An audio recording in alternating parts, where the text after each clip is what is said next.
and we're about 11 minutes in. So this whole segment probably not going to be on the replay once I get my hands on it.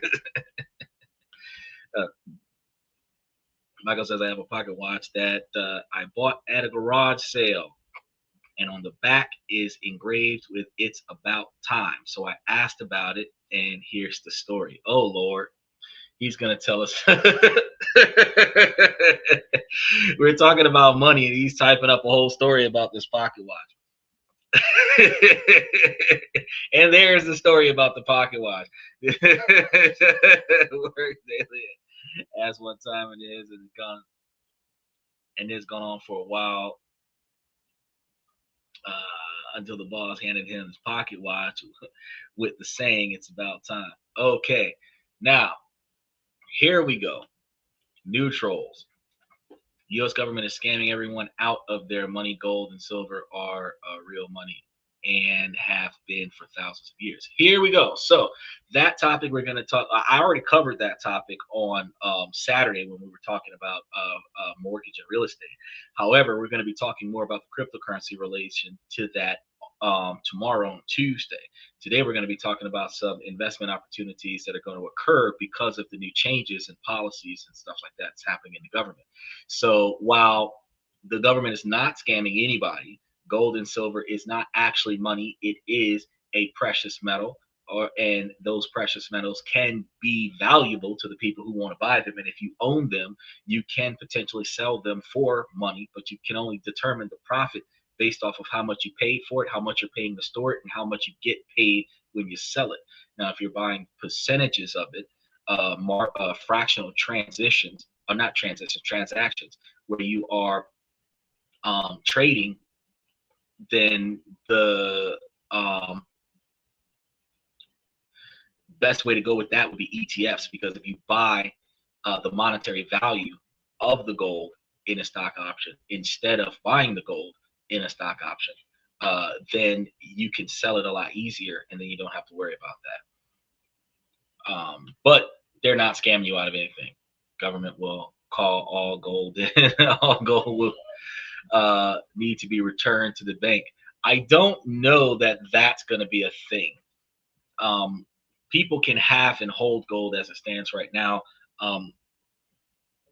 I can look into it to see if there is a mention that the bank might potentially start calling into possession of gold, but whoever, the gold is being bought up all over the place, and whoever is in possession of the physical gold has to worry about somebody else finding out about it and robbing them for it.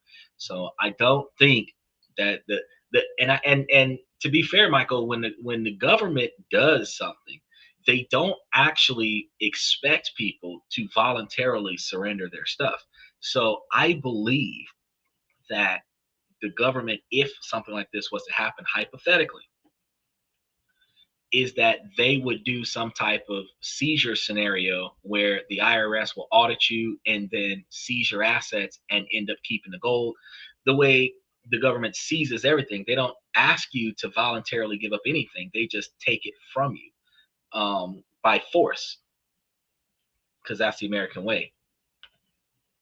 The central bank. Well, okay, so I trust Michael's recommendations, because Michael does do a lot of looking into gold. When do you believe that this is supposed to be happening? Because I didn't see anything about it today.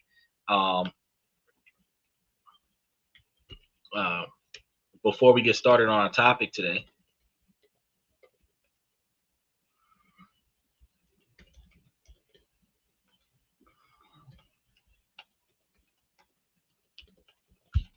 I'll take a look real quick.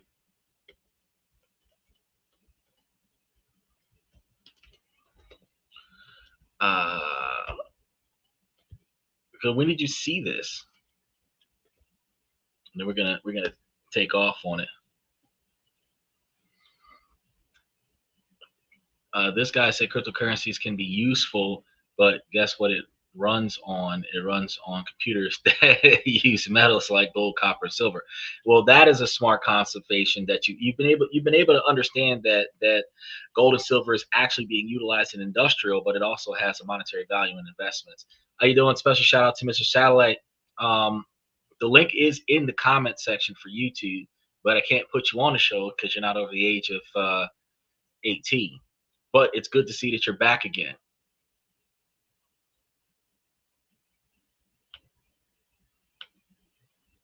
So the government is currently not recalling old gold coins nor issuing a formal order for the return of gold to banks. Historically, in 1933, President Roosevelt issued an order required Americans to turn their gold in, but such actions do not apply in today's society as the rights to own gold were fully restored and private gold ownership is still legal in the United States. Currently, gold is such as the 2025 US $5 American Gold Eagle coin are being sold by the government, but there is no government recall or mandatory return order for the gold coins.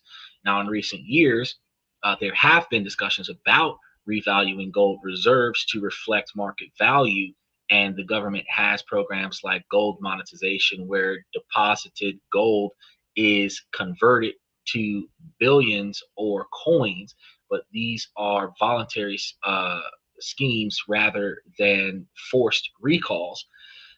Also, the government may require gold, including coins, to be deposited under specific schemes, but in general, there is no ongoing directive requiring um, citizens to return old gold to the bank by force or mandatory recall order.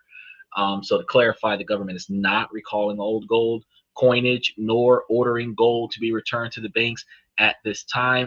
Any gold transaction today are mostly part of voluntary purchases, sales, or monetary schemes not recalled. And you have to remember that the term scheme is, in this particular context, utilized as a plan of action or ongoing program that is being performed by a large group of individuals.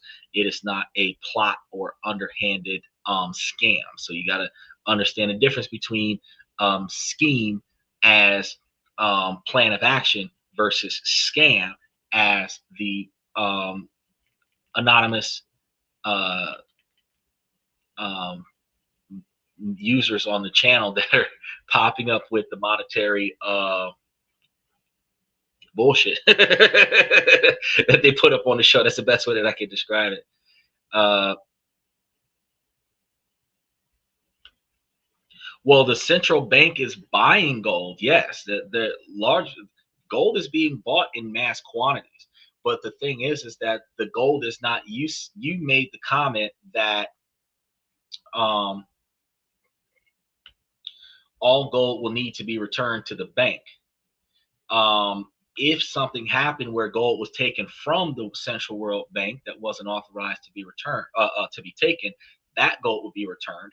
But the actual day-to-day possession of gold is not being instructed at any way, shape, or form by either the World Bank or the U.S. government to be taken away from those individuals who lawfully purchased the gold.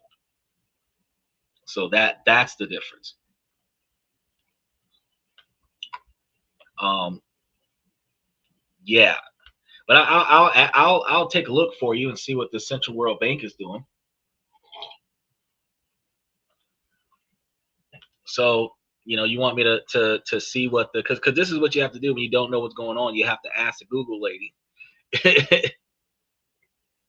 How you doing, Dylan? We're about to get started with the main topic. We were on the side topic about the Central World Banks uh, taking everybody's gold.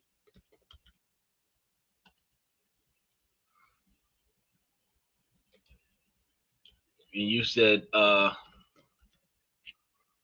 Michael wanted me to talk about that real quick.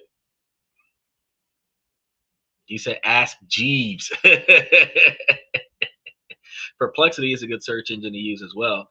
More gold is being sold today due to the high cost. So central banks worldwide continue to buy gold actively in 2025, with demands from central banks being a major driver of the gold market. Central banks is emerging markets now allocate more of their reserves to gold, increasing from 15% of their reserves a decade ago to around 20% of their reserves today, seeking to diversify away from the United States dollar. In most countries, I talked about this on Saturday, most countries are doing this, um, hedging against currency and inflation risks, because, I mean, we be shutting down. We don't be people who are backed by us are backed by broke. So, you know, buying up a bunch of gold, that's like a hot chick saying, my man gonna pay for this, and your man is on food stamps, and y'all in a 5-star restaurant that don't take food stamps. You're backed by broke. So it's not gonna work that way.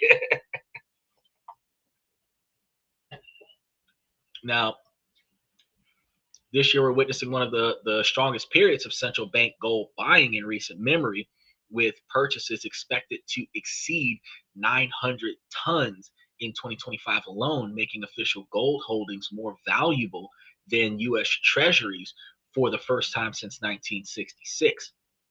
Now, specifically, many central banks, including Portland, Turkey, China, Kazakhstan, which y'all got to go to Kazakhstan, that's a place to go, and other places, have increased their gold reserves steadily. And if you can afford it, I would suggest do it. But if you can't afford it, you know, I would I would suggest that you not try it. um, These are some of the largest buyers. Now, even with gold prices at record highs, central banks remain committed to acquiring gold as a strategic asset and insurance policy against global financial um, uncertainty. So, against a 2025, August of 2025, we saw a notable rebound in buying deposit despite the high prices, emphasizing ongoing interest in gold accumulation. So, central bank is buying gold. Uh, Good saying. Special shout out to Aladdin. He said, "We make a living by what we get, and we make a life by what we give." Okay, I like that. I like that. When I withdrew my 4 gold bars from the bank vault, I thought they asked for. Uh, I thought they asked for what, so I replied, "Just for that's it." They thought it meant 4. So apparently I have more of them. Sheesh. Uh, you got the 1 ounce billiards, right? Or do you have like the bricks? Because when people talk to me about gold bars, I think about the gold bars that sometimes, if you're not strong enough, takes 2 hands to pick up off the ground like a black man's dick. Now, when you're talking about gold bars, like a Kit Kat bar size gold billiard, it might be like shaped like a rectangle, but it's just a 1 ounce thing. And that's the reason why, because I think about big dog bars. I don't think about the small shit. I don't think about he said, remember, they are just these 1 ounce bars in the packaging. That's what a lot of Americans have. I want the ones that are like sheets of paper, like the big, like, the ones that like on Austin Powers or something like that. Like you open the vault and you got them bitches like tiered up in a pyramid, and you got to put them into a bag and take them somewhere. I want something like that. But then that's me asking to get robbed, because if I start unloading bars into my bag, I'm gonna have to walk around like Blade Trinity with assault rifles and everything. Well, of course, if you're buying 1 ounce gold bars, especially if they're not pure gold, because they could be pure gold, but they could be not pure gold, and they could have been cheaper when they were sold, because gold is very flimsy. So if you can't do this and bend it, it's probably got other metals in it, and it's not 100% gold, but it does have enough gold in it to have some gold value. Now, the thing is that if you were buying them at like $50 an ounce because it was less gold than it was metal, then you probably got you quite a few of them in there. But hypothetically, if you had these pure gold bars, like more than 90% gold bars, when you pulled out 4 of them, you pulled out $17,000. Now, I would be asking myself, how many of these do I really have? And can I put them someplace safe? Because when I run out of cash, I will have to use these bars, 1 bar per month, to cover my standard of living. And if you go to a pawn shop, they're only going to give you $2,500 for it. So you got to be careful with that. You say maybe, I guess, about 5 or 6 more at the most, because the box is quite small at the bank. Oh yeah. Called the delivery bar. Oh shit. Why 24.4 pounds? That man does not need to work.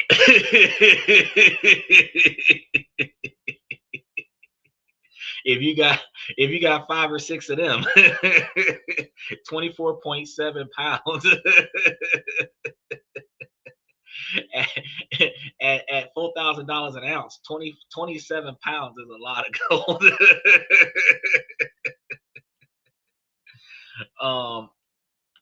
But let's tiptoe into today's topic real quick, because I ironically have a client right at 2 o'clock. So we'll be here for about an hour and a half, roughly. Actually, yeah, about an hour and a half, maybe 2. You must have 7 left. You make it seem like you just spent 4. You got 7. Oh no, see, I thought you had 27.4 ounces, because he said delivery bar at 27.4 pounds. And if you had 27.4 pounds of gold at 99%, you have a lot of money on your hands. But seven bars at $4,000 a bar, $4,200 a bar, you're operating at like $28,000. That's 1 year's salary in the Philippines. Yeah, that's not a lot. That's not a lot in the United States. That's like 1 month in California.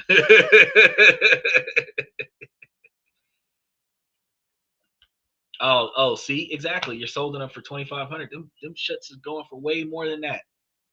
You need to be trying to negotiate for like 3,200 or something like that.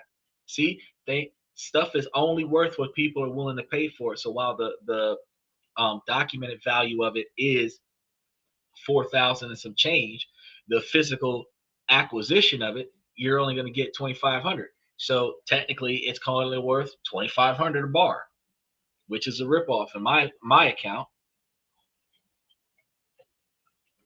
Not if you bought them for less than $2,500 a bar. If you bought them for like $50 a bar or $150 a bar, and now people are willing to give you $2,500 for it, that's a profit. But the $2,500 an ounce, when the market has it at $4,000 an ounce, I'd be a little bit pissed off. But they're not going to give you dollar for dollar exchange on it, because they're going to buy it at a discount because you're selling it, in order for them to have a profit off of it themselves. So, you do have a kilo of silver. Well, at least it's a kilo of silver, because you could have had a kilo of something else, and then we'd have to be careful with our conversations. I was a paperweight on my desk. That's good. That probably what I would use it for. I would probably, instead of selling them, I would probably have them on display after my guns, so that if you make it that far, you will get shot.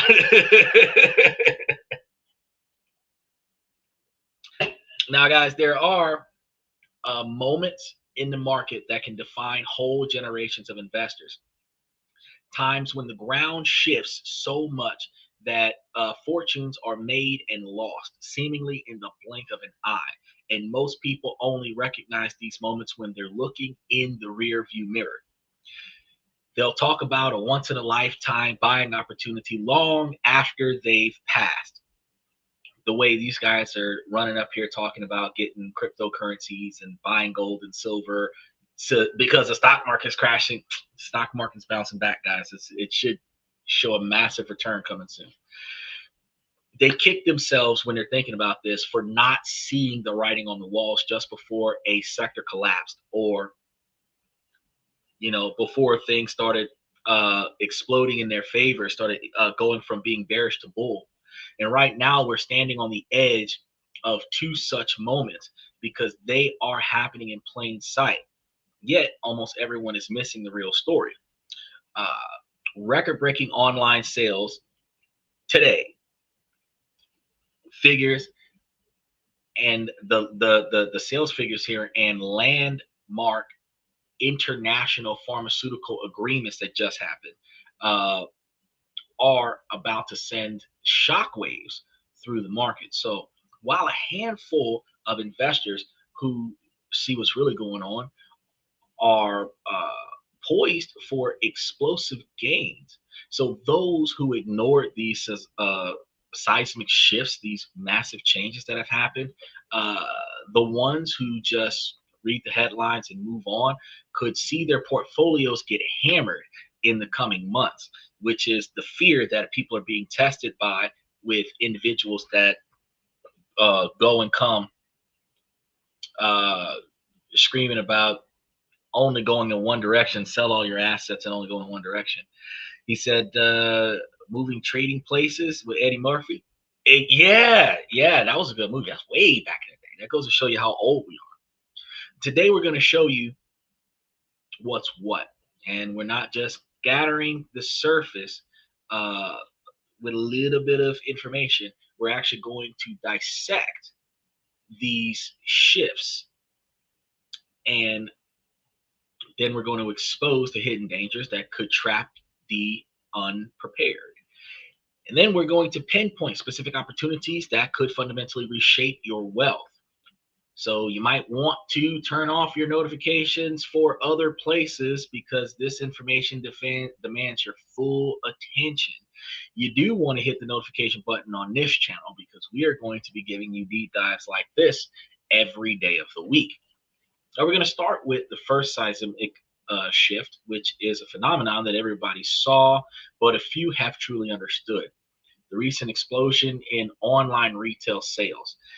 Headlines were everywhere. Cyber Monday 2025 has been officially crowded, and it is crowned the biggest online shopping day in history as of today, Monday evening. In the United States, consumers who had already spent a staggering $9.1 billion online. Oh, he got it at the Yep, pawn shop is the worst place to go. I would go to a jewelry store.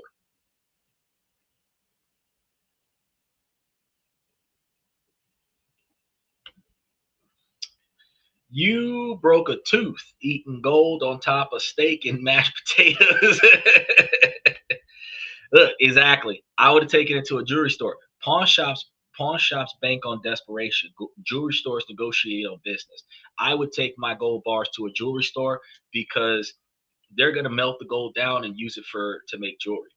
You bring it over there, they could use your 1 ounce, because your 1 ounce gold bar might make like 3 rings for them, depending on what's going on. Your 1 ounce gold might make 1 ring for them. They could use your thing. So I would shop around instead of just running to the nearest pawn shop. You run to the nearest pawn shop when like you don't have any money and your probation officer is following you and you got to hurry up and pay them. So the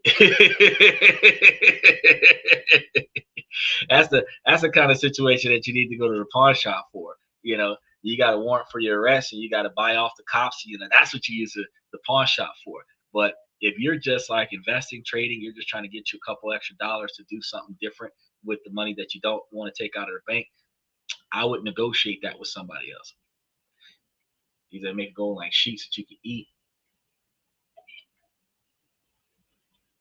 Okay, Goldschlager actually puts gold metal flakes in the alcohol. And as stunning as that is for someone else to buy the drink and I drink the drink, I don't feel as rich people might feel when I'm shitting gold. I feel like that was a waste of money. I wonder with people losing jobs, how soon before people burn down their house for insurance? Well, here's the thing. Um, People are not burning down their houses like talking about it for the insurance because they don't have another place to go. If you had extra properties, then you could do some Sopranos style let it burn in the middle of the night, get paid arson style scenario. But your primary homestead not likely to be done just for the sake of the money. They would probably more often than not unexpectedly lose a family member to get the insurance policy instead of burning down the house. So with times being tough right now, if you know somebody that is on a very expensive insurance policy, tell them to stay healthy.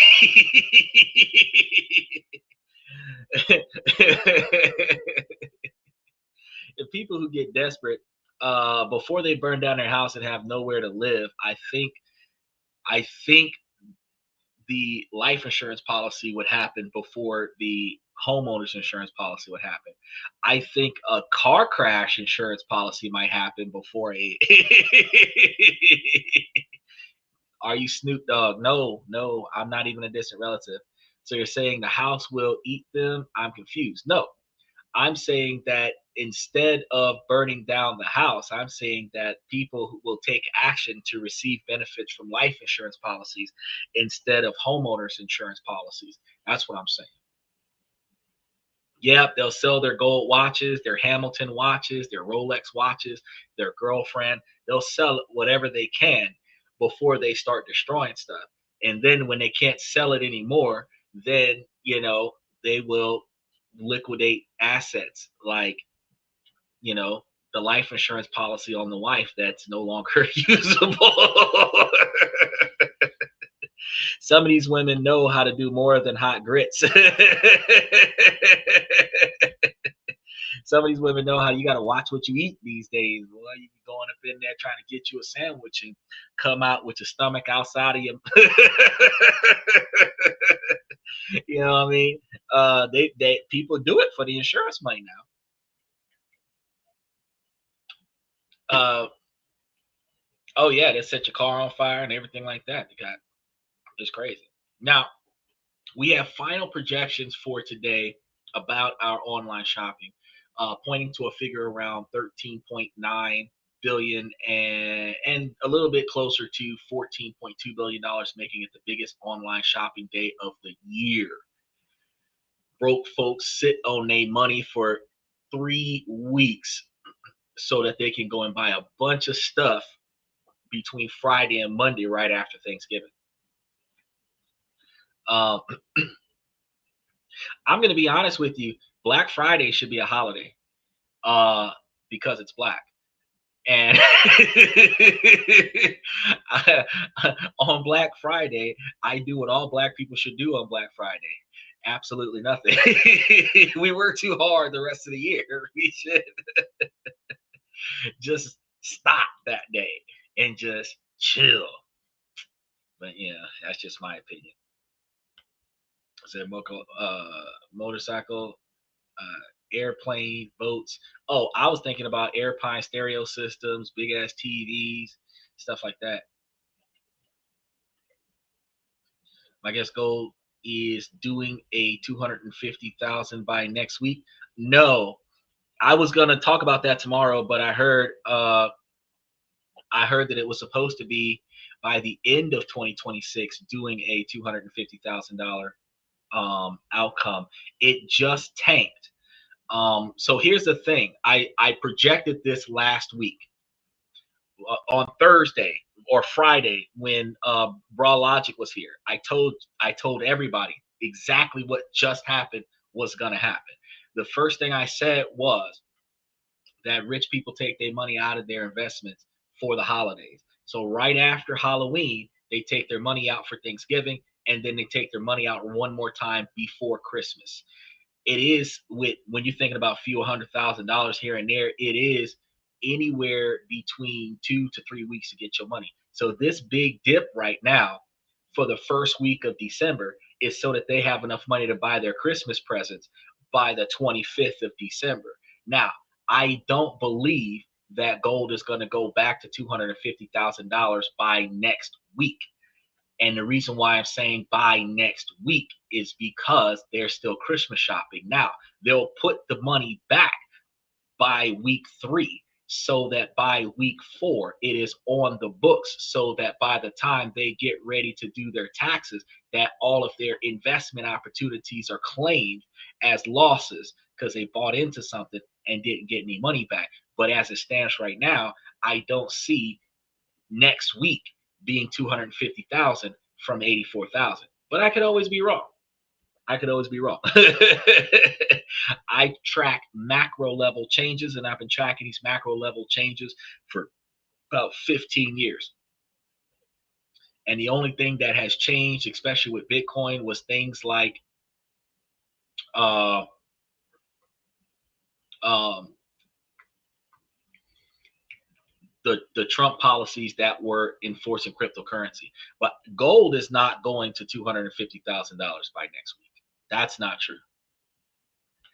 The not gold, cryptocurrency is going to be upward of $250,000 by the end of next week. Definitely not gold. Gold will be between $5,000 and $6,000 by the end of next year. So by the end of 2025, gold will be closer to $5,000, not $250,000.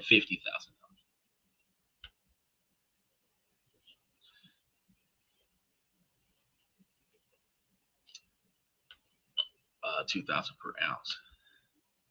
Maybe we can build a large house or apartment where we can build wealth from. Well, if you get an apartment complex, you are on a fast track to building wealth, because if you own a multi-unit facility and they're paying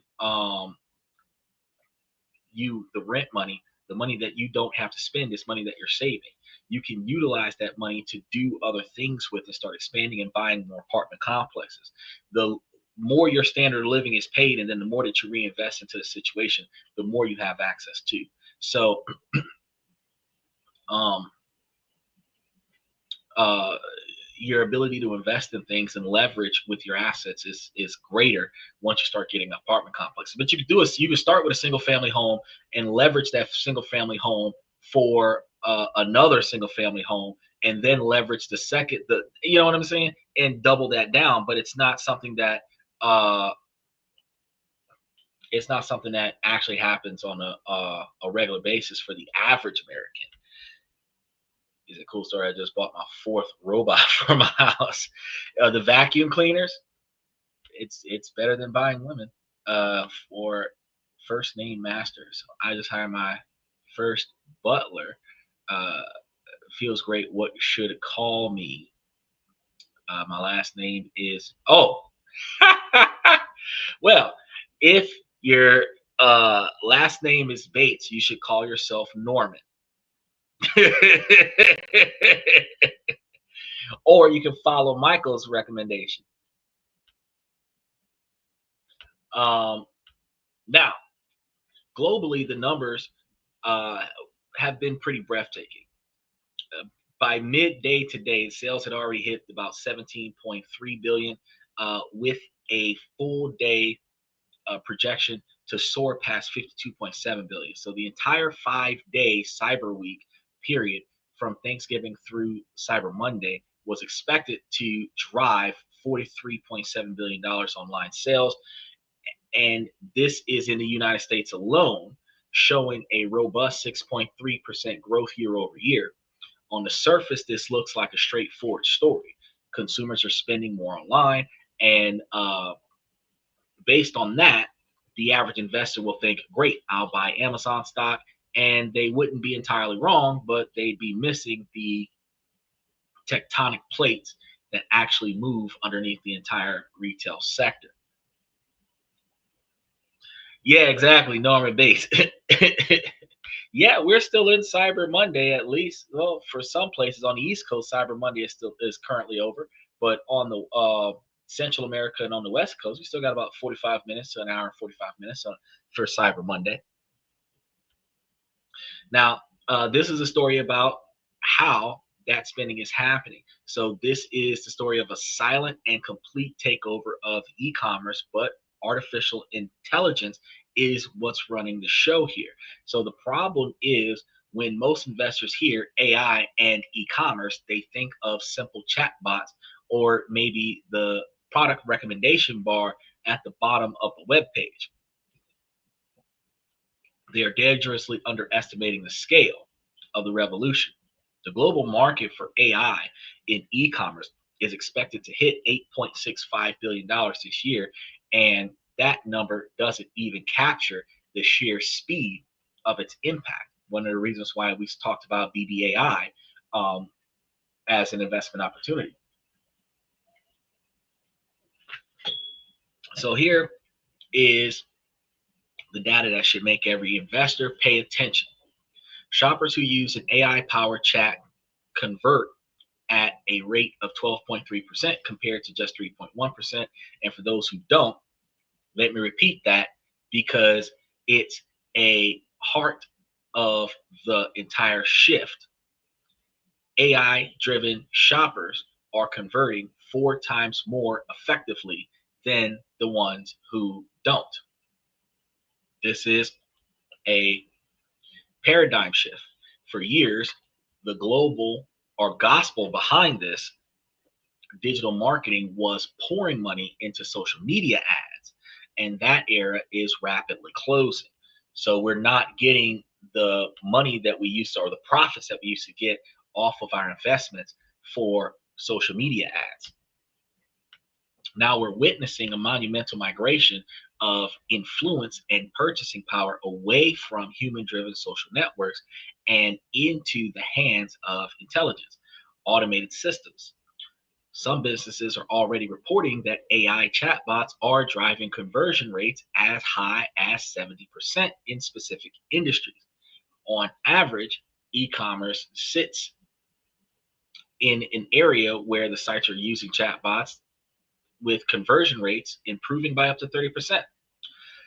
This isn't just about making checkouts smoother. AI is now the central nervous system for successful online retail. It manages hyper-personalized marketing, dynamically adjusts prices in real time, and most critically, predicts future customer behavior with startling accuracy.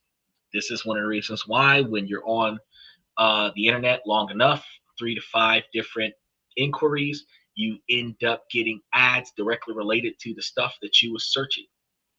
Yeah. So if you type in grenade, landmine, assault rifle, and then explosives, and then how to, guess what you'll end up with? A whole algorithm showing you all kinds of stuff that could put you on a watch list. Yes, yes, exactly. Now, AI algorithms are analyzing every click that you make, every pause, which means that just because you didn't like that video, if you lingered on that video for a few seconds, it takes that into consideration. And then every abandoned cart that occurs to create a shopping experience so tailored that it feels less like browsing and more like a conversation with a personal shopper who knows exactly what you want before you do. So what does this mean? Because guess what? We're also going to be talking about the pharmaceutical thing that happened. So I want you guys to hang out with me because we're almost there. Uh, what does this mean for your portfolio, though? It means that if your investment thesis for the retail sector is based on 2024 logic, you're already behind. The market is about to split, creating a huge gap between companies that master this new AI-driven ecosystem and those left clenching the old ways. So the first hidden risk is margin compression for the laggards. The headlines screamed about record sales, but they don't talk as much about the cost. Discounts were steep this year. Electronics were discounted by an average of 31% on Cyber Monday, and that was in 2024. Companies without sophisticated AI pricing engines were forced into a race to the bottom, offering blanket discounts that crush their profitability. They're fighting a 21st century war with the 20th century weapons, and it's crazy the way they're doing it. While their AI powered competitors use dynamic pricing to offer a personalized discount to specific customers based on their predicted likelihood to buy, the laggards are just slashing prices across the board, losing potential profits on every single transaction. So you have AIs that are encouraging individuals that say, hey, if you buy X, Y, and Z, we might give you A, B, and C. Buy 4 tires, get 1 free. Buy a lifetime alignment for twice as much, and we'll give you an alignment anywhere in the world. Most people on average only get 2 alignments over the life of their car unless they have custom rims. Marketing strategies. The second risk that we have is the illusion of growth, because while sales dollars are up, some of the simple uh, observations here, because prices are higher, are products sizes or smaller. We're thinking that things are getting better. People are buying more of something because of shrinkflation, because unit sizes have shrunk a lot. Then we're dealing with price changes. Salesforce data noted that on Cyber Monday, while US online sales dollars rose, the actual number of online orders declined by 1% from a year ago, meaning less people bought more stuff. Yeah, that part. Now, this is a critical distinction. An unprepared investor sees record sales headlines and think the company is selling more stuff. The savvy investor digs deeper and asks, is the volume of goods sold increasing, or are they charging more for the same or less? That's what's going on. Yeah, even the eggs have gotten smaller. We used to have big old goose eggs. You used to be able to have 1 to 2 eggs be a big breakfast, and now you need 3 to 5 eggs to be a decent breakfast. The third thing, and perhaps most sneaky risk, is the rising tide of fragile consumer credits, because we've talked about this credit throughout the year. People are dealing with these buy now, pay laters, because another engine this year that has encouraged the sales booms was the explosive growth of individuals' capabilities of using these buy now, pay later services. And you see them online. You put $2,000 into the cart, and you get you a buy now, pay later. You're paying $100 a month for the next 20 months, and they don't care, because that's cheaper than paying for all of that up front. Buy now, pay later spending was projected to drive over $20 billion in online spending this holiday season. On Cyber Monday alone, spending through these services was expected to hit nearly $1 billion. 20 times more is what we actually achieved. And while this juices sales in the short term, it creates a looming credit risk. What happens when overextended consumers start to default? We also recognize that individuals with moderate credit levels uh, continuously use these buy now pay laters because they don't get everything in one spot. It ends up negatively impacting their ability to get better loans for better things. Like your car loan is going to be denied because of infrequency, or the frequency of um, borrowing is going to impact your qualifications for buying a house if you're financing a house. It's a lot of stuff. It's a lot of stuff. Those are the two big things. It also impacts your, because they do a credit pull to see if you qualify to upgrade your cell phone. So you got to really think to yourself, do I really want to upgrade?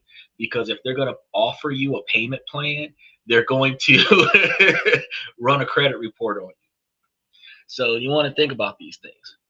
We both know where I get my Christmas presents from. Yeah, you go to the estate sales.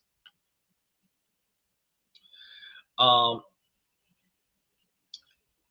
when the individuals default on their loans, it will hit the buy now pay later providers first, but the fallout will spread to the retailers who depend on this financing to move their products.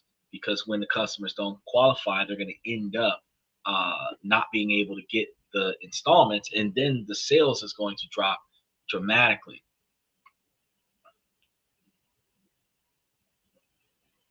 Oh, Michael, we have a troll wondering if there are individuals that would like to talk to him in the chat. So I'm in the chat, Dylan's in the chat, Michael's in the chat.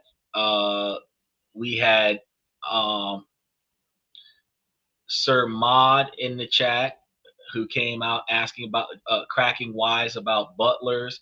We have aluminum sprinkles in the chat asking me if I'm Snoop Dogg. You can tell that there are legitimate people with non-legitimate uh, individuals in the chat because they ask ridiculous questions like, "Is this a scam?" Well, no, it wouldn't be a scam. You would be scamming us by coming into the room and asking these ridiculous questions. But, you know, the fact that this is a highly interactive podcast and you guys are capable of performing appropriately, you know, your finger's ready. I know, right? We have Master Bates in this room. So he's got his finger ready. Shit, I took action on it already. Yeah, we got a lot of people coming through here. We have plenty of people that are watching us on Twitter, and we have plenty of people that's watching us on Twitch. And then once I figure out when we're going to um, add TikTok on, then you'll see extra people in here. I did answer your question because it's not a scam. Telling people what's going on in the market so that they can make their own decisions in order for them to invest in ways that they didn't think to invest is not a scam. Telling you to get the secrets in investing by giving me a bunch of money, that would be a scam. I have not told you to give me $1. I told you to show up every day, hang out, and learn some shit. If you Google it, you can verify all the information that I tell you is legit. But if you don't listen to me, then, I mean, that's on you. Now, the average investor is going to ignore a lot of the risks involved with the buy now, pay laters, and they'll chase the headline numbers and buy the obvious retail names. The only thing that they're going to be dealing with here is that they're going to be blindsided when margins collapse really soon and the consumer credit lines cycle turns south. They'll be left holding the bag, but we won't be, because we are going to look where the real sustainable value is being created. So only weak minds think smart people are weird. Well, I completely agree with that. And lonely people troll podcasts to get attention. Yeah, they're getting their laugh when they make a comment and they get a reaction from it because they're like, oh, he's talking to me. Like, but the fact is that when they log off, they're still exceptionally lonely and probably even broke.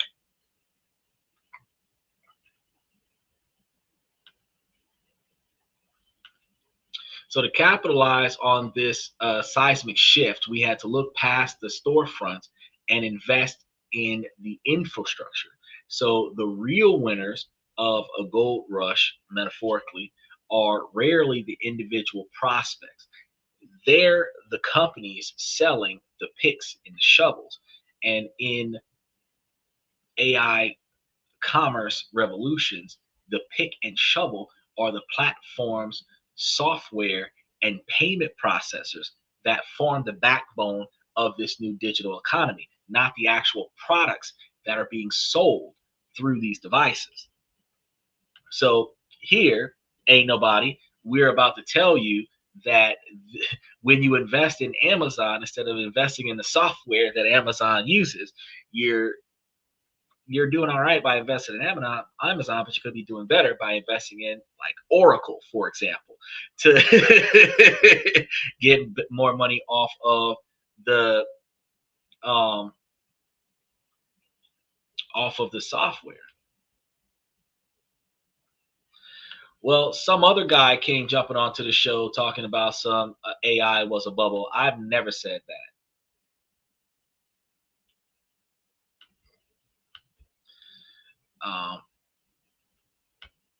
Oh, you got him before I could get him. It's not often I find another black man that are into stock markets.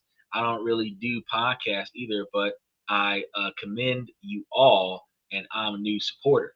I appreciate that. This is one of the reasons why I give you guys the opportunity to linger long enough to realize that this is a real deal. Black folks don't get the good credit that they supposed to get. We typically treat it as rappers and drug dealers and gang members, and we they got some smart minds in the hood. Like those of us that know where to go and buy their stuff at a good deal, get that mechanic that knows how to fix whatever it is that's broken, and being able to make, save, and invest money. You don't see that every day. So it's enthusiastic when individuals uh, show up and they really appreciate what we've got to offer. And then being a man in and of itself, it's hard to be on social media trying to run a podcast because people stay for the podcast because they're learning something, but they didn't come because I'm an attractive female, and it definitely didn't come because I'm a minority, wondering why I didn't get deported either.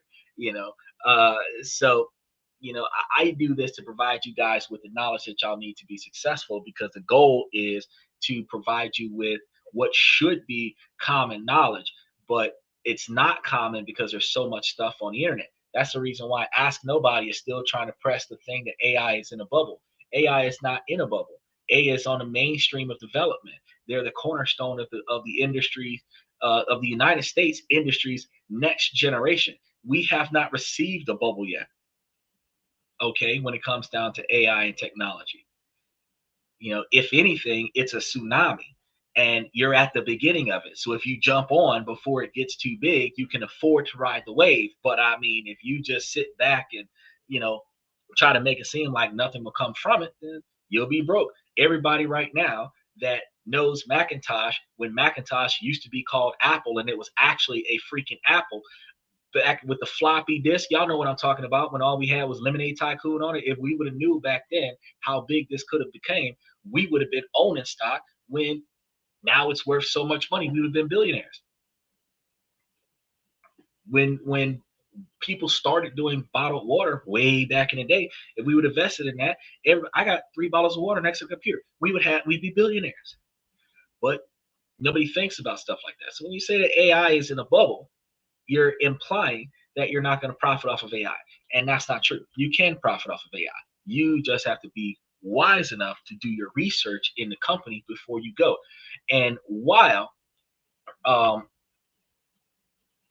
um, we're talking about it, I actually want to tell you guys, if you put your money towards plastic straws and plastic products, since Donald Trump made an executive order to switch from paper to plastic, you could turn over profits off of that.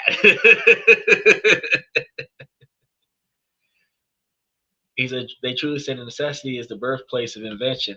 Special shout out to Quantum Chromatics. We have a sound foundation to work with here. Yeah, we can build a lot on this show because this is the first multi-platform, live, highly interactive podcast. There are days where Twitter fans are talking to TikTok fans, talking to YouTube fans, talking to Twitch fans, where everybody's talking to me. There are days where some people just come and listen because they want to hear what's going on, but they don't have the ability to type while they're driving their car or they're taking care of a family member. I had Bayside come and tell me how Bayside, and then also um, Chris Bartholomew uh, taking care of family members, and they were listening to the show in the background, but they were doing what they had to do at the same time. So while they're on, special shout out to them, they don't actually text on a regular basis. So, I don't expect to have a large podcast full of people. Do you know how hard it is for me to follow the comment section if at least 100 of all of y'all out of the 83 something thousand y'all that are up here were actually commenting? You know how hard it would be for me to keep track of the comment section? People would have to start paying money to get their comment paid attention to because there'll be so much comments going on. But the fact that the people who do come and learn something, that's what matters. Because unlike podcasts like Fresh and Fit and the whatever podcast, there are like millions of people that are only complaining about a problem and never trying to find a solution. The fact is that this podcast is the only podcast around the world that finds an issue that the everyday person goes through and finds a solution for it so that you can make decisions to improve your life. Only podcast that does it, right? Now, we're going to analyze a few key players in this position that's going to capture the values of the Cyber Monday scenario. When people think of Adobe, they often think of Photoshop or PDFs, and that's dangerously outdated views. Today, Adobe is the benchmark in digital experience and marketing analytics, making it a prime beneficiary of the AI e-commerce shift. So Adobe Experience Cloud, places y'all could be investing right now, is the software backbone for thousands of world's largest online retailers. Why are they so critical? Because they provide the very tools that enable the hyper personalization that we've been discussing throughout tonight's show. It's Adobe software that tracks trillions of visits to retail sites and analyzes customer behavior. It's their AI engine, Adobe Sensei, that lets companies predict purchasing behavior and automate targeted marketing. When we read Cyber Monday sales projecting to be 14.2 billion, that data comes directly from Adobe Analytics. So highlighting just how embedded they are in the fabric of e-commerce is something that we need to remember. Now, as more companies realize that they need to upgrade their digital operations, they will inevitably turn to Adobe's comprehensive suite of tools. And this creates a powerful recurring revenue stream that insulated from the margin pressures individual retail faces. Because if majority of the retail companies are using this platform, it doesn't matter if any one individual company does good or bad in sales if the overall market is receiving an inflated flux in sales. Now, the risk for Adobe is, of course, competition and a high valuation that already prices in significant growth. However, their deep integration into corporate marketing gives them a powerful competitive advantage. So if Adobe provides the brain for a large enterprise, Shopify provides the turnkey solution for millions of small and medium-sized businesses.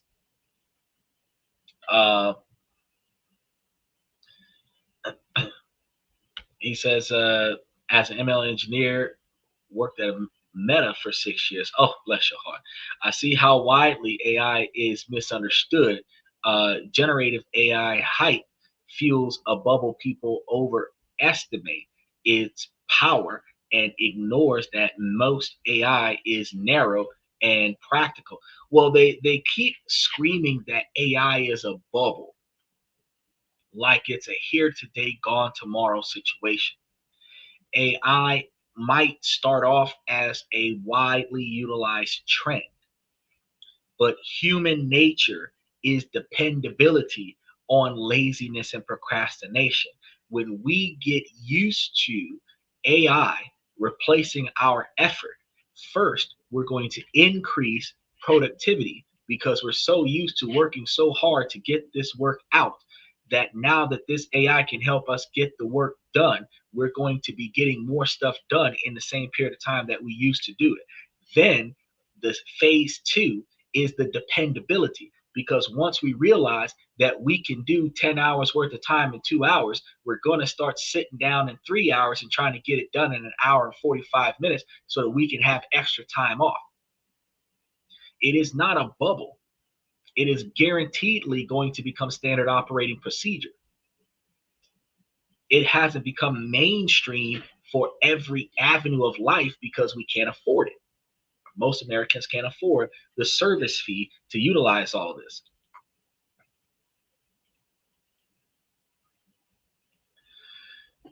Uh,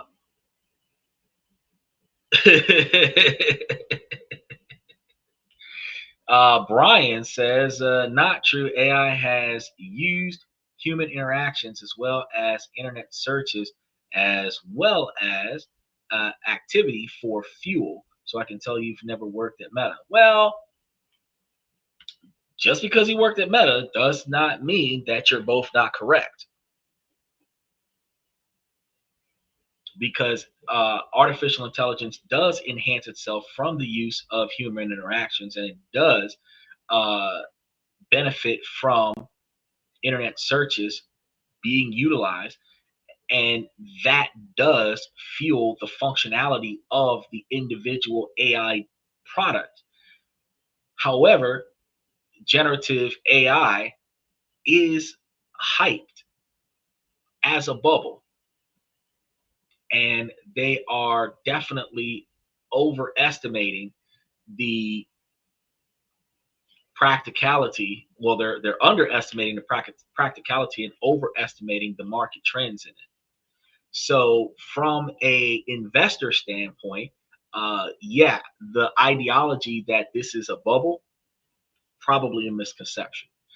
But from the user interface side of things, yeah, Brian, Brianna, or Brian Namo Lauer,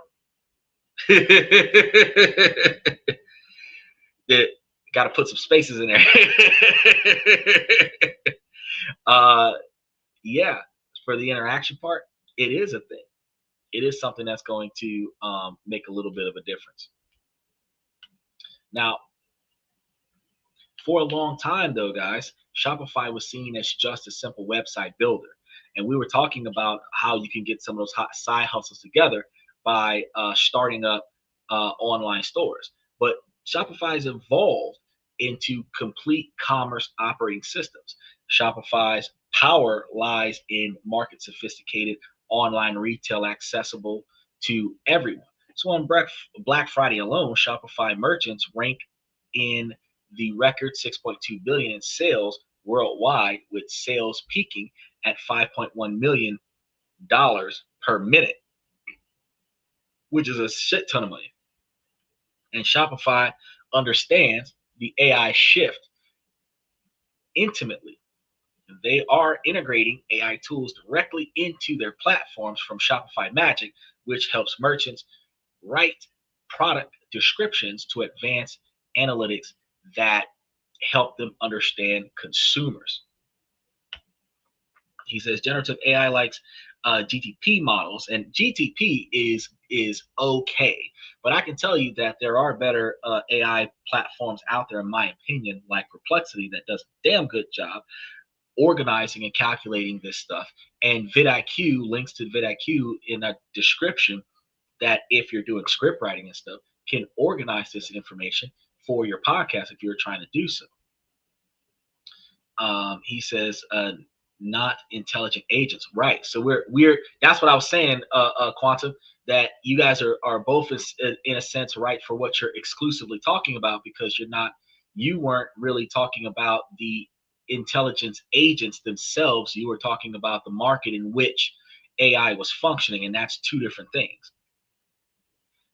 People don't understand the interactions between how AI impacts profit margins. When you see that sales went up in consumer products, people think, oh, let me invest in consumer products. But if the sales went up because of the interaction between the consumer and the sale of the product, the AI is going to be where the profits are going to be at.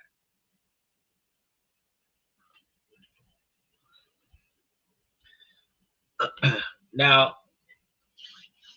the investment thesis is simple. As more entrepreneurs start online businesses, Shopify's market is going to expand. They win not when a specific store succeeds, but when the entire ecosystem of independent online retail thrives. So they are the ultimate pick and shovel play for uh, the decentralization of commerce. And we actually have to talk about the decentralization of the US really soon as well. Now, the risks are going to be clear here because we have intense competition and a notoriously volatile stock. However, their relentless focus on empowering merchants makes them a long-term powerhouse. And next, hold on, he says, fun fact, GTP is not a commercial model. It's just a name for a framework called generative pre-trained transformer that chat GTP, cloud perplexity, and all gen AI is based on. So cloud perplexity, chat GTP, and other generational AIs are built off of the fundamental platform of chat GTP. That's like starting your car by touching two wires together instead of using the key.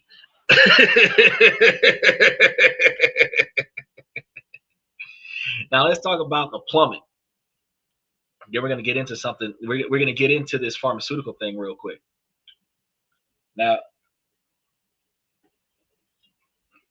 none of the record-breaking sales happen without a seamless, secure, and global payment system.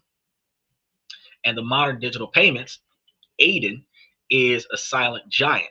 Not too many people know this place, ADYEN. While consumers might be more familiar with PayPal or Stripe, Aiden has carved out a dominant position by providing a single unified platform for enterprise level business to accept payments online, on mobile, and in stores anywhere in the world. Why is Aiden a pure play on the AI commerce revolution, you might ask? Because they turn payments from a simple transaction into a source of intelligence. Their platform provides a wealth of data that can be fed directly into a company's AI model. By processing payments across all channels, they give business a 360-degree view of the customers. And this data is invaluable for everything from fraud detection to personalizing marketing offers. As e-commerce becomes more global and complex, the need for a unified payments platform like Aiden's becomes more acute. Now, the risk with Aiden's is, now notice, I'm not telling you Target, Walmart, Temu, anything like that. I'm talking about all the AI that actually runs all of those platforms. The risk with Aiden is that the payment space is incredibly competitive. However, their technology first approach and focus on the enterprise market have given them a significant edge. By focusing on these infrastructure players, we position ourselves to profit from the entire e-commerce wave rather than trying to bet on which individual boat will win the race. See? This is the kind of deep level analysis that we do here. And we don't chase the headlines, we uncover the real stories that move markets. Because if you're getting value from anything that we're breaking down with you, you guys got to stop and think, why have you not hit that like and subscribe button on the show yet? I want you guys to stay ahead of the curve.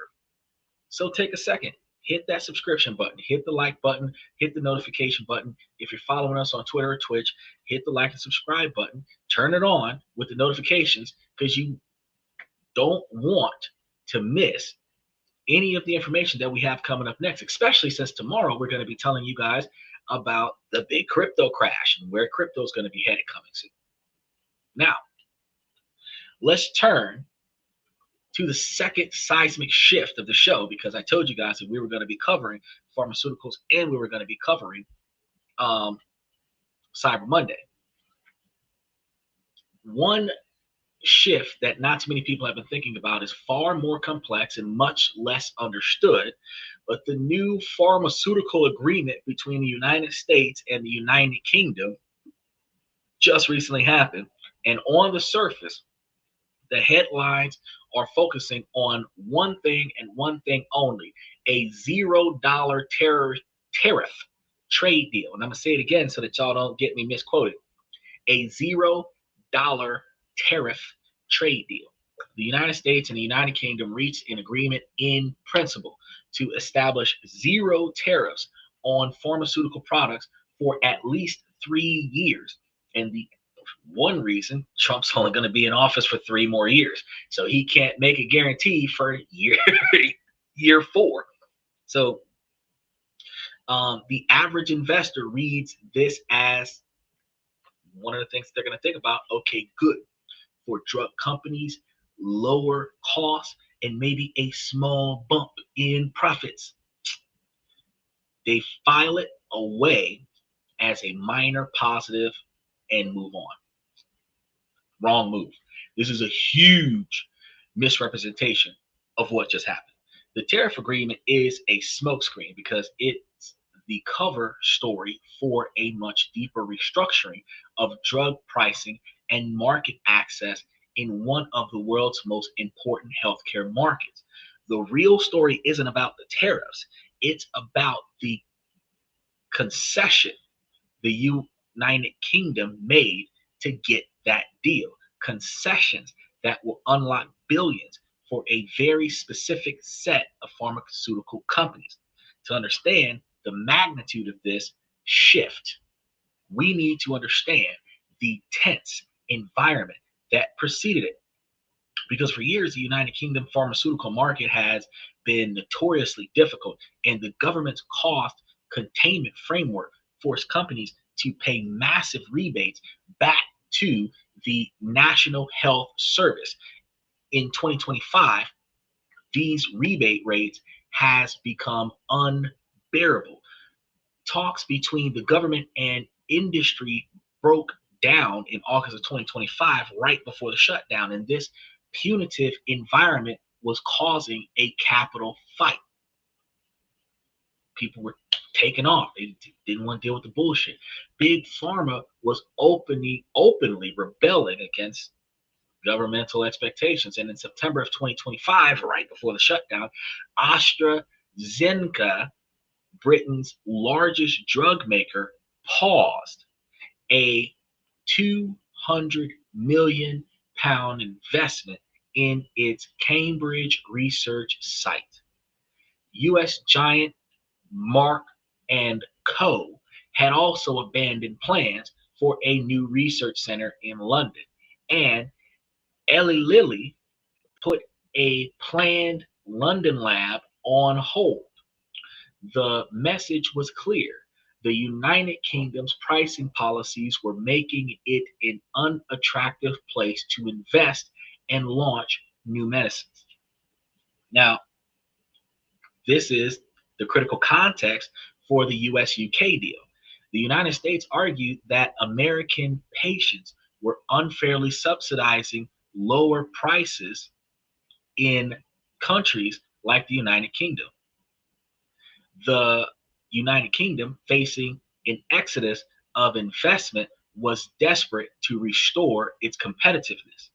Now, a lot of people don't like the man, but he said, why are we paying so much money so that you can offer the product at a cheaper price in other countries?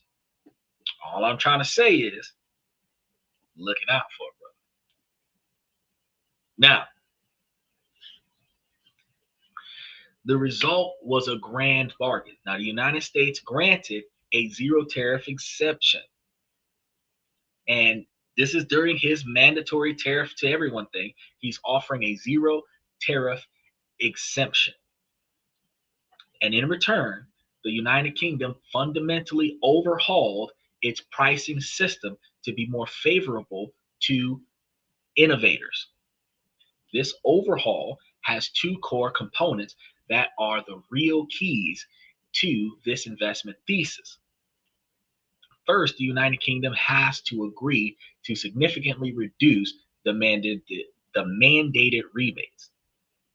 The agreement signals a commitment to bringing the rebate rate down from a crippling 23.5% to a level more manageable, like right now, approximately 15% for the 2026 to 2028 period. And this is a direct dollar for dollar transfer of value from the United Kingdom's government's coffers to the bottom line of the pharmaceuticals companies. Okay? He said people are sleeping, but India boosts the best medical market, or they're boasting about the best medical market, and it offers the most affordable on effective treatments and medications. Consequently, medical tourism in India is at an all-time high. Medical tourism is eco-medicinal tourism is another term for it as well. Is extremely explosive in quarter 3 and quarter 4 of the year. I just started covering 4 months ago ecotourism and medical tourism, where people are flying around the world to go to other places to receive better medical care and more extravagant as well as affordable vacation spots. And if you are investing, these are good places. When you start looking at medical tourism platforms as an investor, you want to really start thinking about that, because that is the next big thing. It has been on the rise for, like I said, 4 months now. Medical tourism, ecotourism, which is it, and India is a good place to go, even though, I mean, yeah, they had the issue with Russia and India and the oil and everything like that. The fact is that, especially if you can go to a different country and get you a visa, you can fly to places that you couldn't fly to directly from the United States. You could go to the Caribbean and then go to India, whatever you want to do. But your ability to put your money in places like the advancements of medical tourism in India is an offshore investment opportunity that you can do as an American citizen if you knew about it. But had Quantum Chromatics had not talked about it on tonight's podcast while we were covering pharmaceuticals in tonight's podcast, a lot of people would have missed that very key opportunity. So when people earlier today were like, "Oh, what about, is this a scam?" Da da da da da. But this is what this podcast is about: sharing knowledge and information that the average person didn't even think about. Then you go and do your own research, and then you're able to take that knowledge and go somewhere else and try to see how much of that you can apply yourself to. It's not about give me money. It's about go get your own money. You should be able to make and invest money in ways where your money is making more money for you, so that you don't have to struggle anymore. That's the goal. Now, the second thing we're going to talk about today, so special shout out to Quantum Mechanics. This is going to be even more profound. The United Kingdom has agreed to raise the cost effectiveness threshold used by its powerful gatekeeper agency, the National Institute for Health and Care Excellence, NICE. Nice. For over 2 decades, their threshold has been notoriously strict, and it is set at 20 to 30,000 pounds per quality adjusted life year, quality, which essentially measures how much it costs to give a patient one extra year of healthy life. Many new but expensive drugs in oncology and rare diseases failed to meet this high bar. As part of the New Deal, the United Kingdom will raise this threshold to a range between 25 and 35,000 pounds per quality. This might seem like a small technical adjustment, but its impact is monumental. NICE itself estimates this change will allow it to approve an additional 3 to 5 new drugs or indications every single year. And basically what happens is that the people are over budget. And by raising the budget, people are now in the budget. Okay. And that's going to mean that medicines that previously would have been rejected on the simple cost of grounds, not safety, not effectiveness, just on cost grounds alone, how much it costs to make it, how much it costs to sell it. This new landscape creates a clear and immediate split in the pharmaceutical sector. Investors who only see zero tariffs will mistakenly assume this benefits all drug companies equally. They'll pile into big names, assuming they'll all get the lift. They couldn't be more wrong. The tariff elimination is a broad, low impact benefit.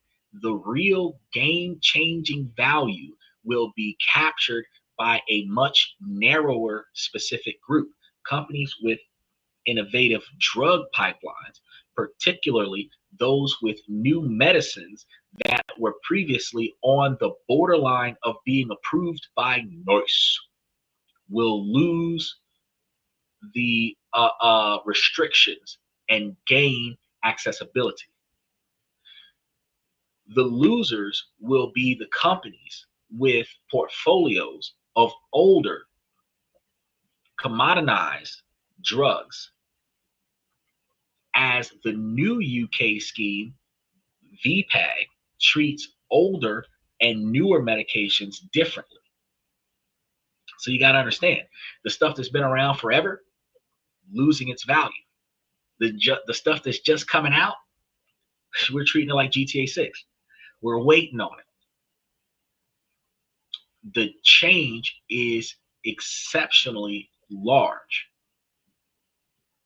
Another risk is that zero tariff arrangement is currently set for just 3 years. So there's no guarantee that it'll be extended because we don't know who the next president will be. And a lot of people think that Trump's going to be too old when he gets out of his term to do a third term. But I'd like to see him be the first person to die a natural cause as a president instead of assassination in his third term. But a specific cohort of companies is set to see a dramatic improvement in their revenue, and a profitability from the UK market is bound to come. And the market hasn't been priced yet. Okay, you have to realize that. So most analysts are still focused on the tariff angle by itself. And this is our opportunity to get in there and do the digging to find out what everybody else doesn't know. To capitalize on the shift, we need to identify companies that fit a specific profile a strong pipeline of innovative drugs, a significant presence in the United Kingdom's market, and products likely to benefit from the newly raised NICE cost effectiveness threshold. So let's examine two companies. And these two companies are going to be perfectly positioned for this. As I mentioned earlier, AstraZeneca, it's the poster child for this thesis. As a United Kingdom headquartered global pharma giant, they are at the center of this storm. They were a vocal critic of the old price scheme and paused UK investments to protest it. Now, this gives them immense opportunity in operating leverage in the new, more favorable environment. AstraZeneca's, I'm going to put this in the comment section so that y'all can see the name of this company, because it is pronounced ruggedly, and I could be adding some emphasis on some names that's not being pronounced the way it should have been pronounced, but there it is right there. Their portfolio is heavily weighted towards innovation medicines, particularly in oncology, the exact category of drugs that will benefit most from the higher NICE threshold. The financial impact is going to be twofold, because first, the reduction of the rebate rate will provide a direct multi-million-dollar boost to their annual profits from existing UK sales. And second, and more importantly, a higher NICE threshold opens the door for the newest, most innovative products to gain full access to the NHS market, unlocking a previously uncertain revenue stream. The company has already committed to a massive $50 billion investment in US manufacturing, partly to de-risk from tariff threats. This new United Kingdom deal not only removes that threat, but sweetens the pot by making their home market dramatically more profitable. The risk is that as a large, well-known company, some of this good news might be quickly priced in. And that's something that we have to deal with. However, the market is unlikely to have fully quantified the long-term impact of this NICE threshold change on their pipelines. GKS, another UK-based pharmaceutical powerhouse. I'll put this one in there for y'all too. Oh, hold on. And it popped up a widget. I'm sitting over here trying to get the... See, this is what happens when you got to get your bigger computer. I'm trying to type and it's trying to type for me. GKS. This one is in a very similar position. Like AstraZeneca, GKS was facing the same punitive rebate scheme and had also been making strategic moves to bolster its US presence, including a $30 billion investment commitment in US research and development and manufacturing. The new agreement completely changes the game. GKS has a strong portfolio and pipeline in areas like vaccines, HIV, and respiratory disease, which is why Magic Johnson left the United States and came back, and he outlived the other folks that ended up with AIDS. Woo! The improved market access in the United Kingdom directly benefits their ability to launch and profit from their next generation of products. What makes GKS particularly interesting is its renowned focus on innovation after spinning off its customer healthcare division.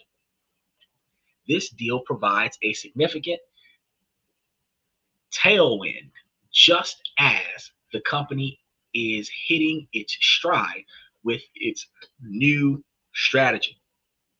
The combination of a more profitable home market and the removal of Transatlantic trade friction allows management to execute their growth plan with the greatest certainty. The risk for GKS is going to be execution. They must continue to deliver on their pipeline promise. Any clinical trial failures could offset the benefits. By targeting these two United Kingdom based innovators, we are not just making a simple bet on lower tariffs all around. We are investing in a fundamental government sanctioned repricing of pharmaceutical innovation, not the old meds, the new stuff. And that innovation rests uh, on the new enhancements of the market. And this has yet to fully appreciate in value. So we haven't actually seen the resolution of it. Now, let's put it all together.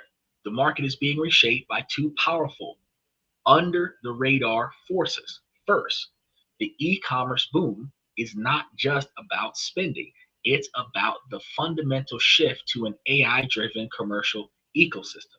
The winners won't be the traditional retailers struggling with margins, but the infrastructure players like Adobe, Shopify, and Aiden. I'm going to put this up here for y'all so that y'all can go take a look at these companies and see where you would like to put your money at.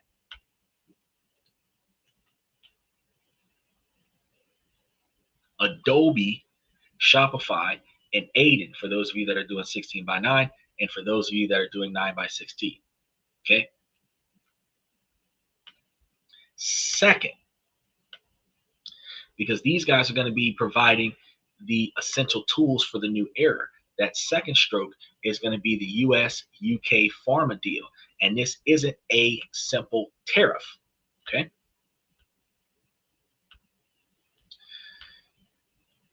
And it's not a broad spectrum reduction. It's a landmark restructuring of the United Kingdom's healthcare market that dramatically improves profitability and market access for innovative drug companies like AstraZeneca and GKS. I'm going to put these guys back up there together so that y'all know the 5 companies that y'all should be looking at based on what just happened today. Okay. And these two companies now find their home markets transformed from a headwind into a powerful tailwind. Most investors will chase the headlines. They're going to buy the obvious names and wonder why their portfolios are underperforming. But you can now see beneath the surface and understand the deeper mechanics of these shifts. Now, the key is to look beyond the obvious narrative and invest in the underlying structural changes, creating sustainable long-term value. Your task now is to do your own due diligence, but you are now armed with a framework that puts you ahead of the average market participant. Because one of the things that we guys do here on This and That is give you the new questions. Because just when somebody else thought they had all the answers, I have to change the questions. And if you guys are serious about building a portfolio that is positioned for these kinds of systemic shifts, I invite you guys to make sure that you enjoy some of our investor community in our membership, because we are going to be continuing to give you guys more shows like this. We're going to be publishing in-depth research that goes even deeper than what we've discussed on today's show. So you got to make sure that if you want to get involved with our membership, that you click on the description down below to learn more. And then make sure that after you've applied for the membership that you reach out to me and let me know what's going on, and we can give you some in-depth details about how to make yourself more successful. Now, beyond that, you guys got to remember that every night of the week, even if you're not in the membership, that we go live on the show. And Monday, Tuesday, and Wednesday, we're giving you more and more information, more and more in-depth, more and more definitive, fact-driven information that helps you make informed decisions, where we break through the noise, pull back the curtain, and show you exactly what you need to see. And since tomorrow, speaking of, we're actually going to be breaking into cryptocurrency discussions where we're going to be giving you guys all the information that you need to see what happened and what will happen. And while some people believe that, gold might spike, we've already covered that. It's not gonna. It'll level off at around 5, maybe 6 by the end of the year. But 6,000, not 60. Cryptocurrencies, we're going to show you, could be $250,000 by the end of 26, but right now it is down. It went from record highs of almost 150,000 at the beginning of the year to as low as 85,000 right now. We're going to be talking, which is almost half. We're going to be talking about the normal trends of cryptocurrency tomorrow, and we're going to be telling you guys what to look forward to and when is a good time to invest, because you want to invest while it's low and sell while it's high so that you get your profits out of it. So the fact that it dipped is not bad for those of us that's not in it. It's bad for the people who's been in it since Trump got in office. But for those of us who didn't get in it yet, if you were thinking about getting in it, now's a good time to get in it. So make sure that you guys stay with us. Now, before we go, I want to say, ladies, as long as the situation doesn't make sense, I'm going to keep asking you ladies to make it make sense. So ladies, please make it make sense. And fellas, I provide y'all with this information to help y'all become higher value men. So if you find ways to make the changes in your life that you can control, then you will end up with a better life. And then the things you can't control, you navigate around. Ladies, while this is a male-driven podcast from the male's perspective, this information is not just for the men. You ladies can take this knowledge and utilize it to make yourselves higher value women as well. This is a proactive effort. Remember that you guys got to follow us 7 nights a week, because we will always be here to give you the information you need to not only improve your professional life, but also improve your personal life, because your abilities to be a higher valued individual is not just valuing your wealth, it is also valuing your character, improving your character, as well as improving your wealth. With that being said, thank you for coming to This and That. Special shout out to Quantum Mechanics, Brian Molaner, Sequential, Michael. Special shout out to Dylan. I really appreciate y'all for diving into the show. I'm your host, Xander, where we talk about this, that, and everything in between. And I will see you guys tomorrow night.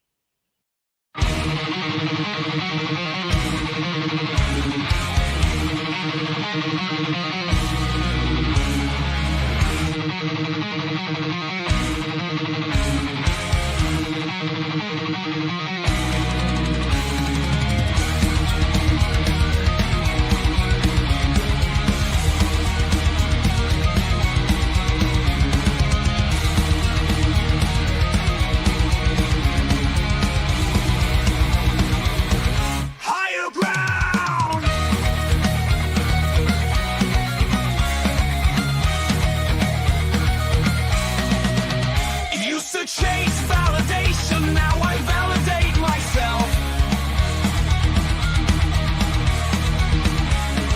Building inner strength, putting doubt upon the shelf. No more unnecessary drama, no more wasted time.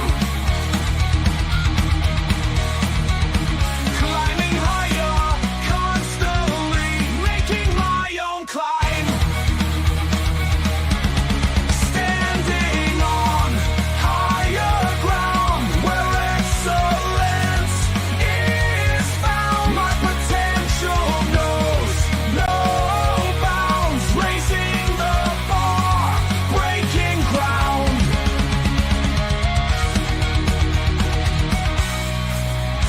My network is my net worth. Choose your company wise. Surround yourself with eagles, not with sheep in disguise. Every interaction is a reflection of my brand. Quality over quantity, that's my personal command.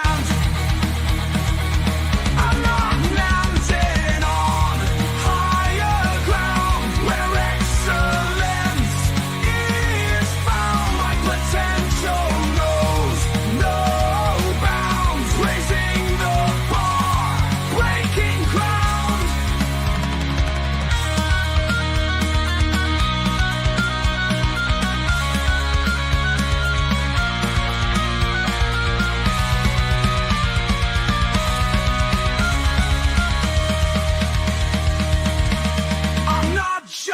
living. I'm manifesting my vision, cutting through limitations with surgical precision. My expectations are my compass, my respect is my shield to mediocrity and chaos. I